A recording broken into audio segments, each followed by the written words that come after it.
in general, you're talking about the areas of need for this patient population, but can you speak to the importance of research within this patient population as an area that's been, hasn't been widely researched? Why is there such a need? How can researchers be of assistance in this area?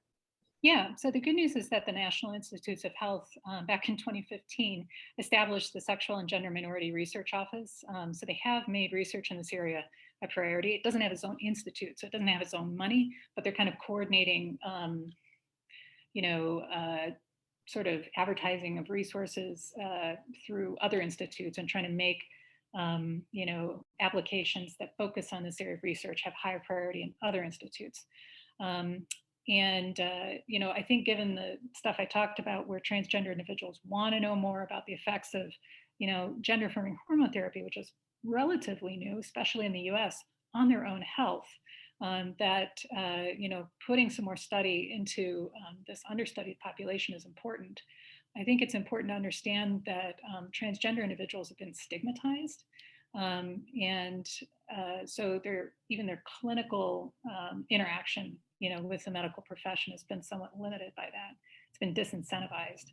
So you have, historically being transgender categorized as a form of mental illness in the Diagnostic and Statistical Manual, prior editions of it. So there's really been, clinically and in terms of research, a lack of, researchers who can kind of bridge that gap between, the transgender population, which is interested in, knowing more about the effects of gender-affirming hormone therapy, and researchers who are interested in studying that. So it's kind of hard to bridge that gap when that, sort of stigma exists.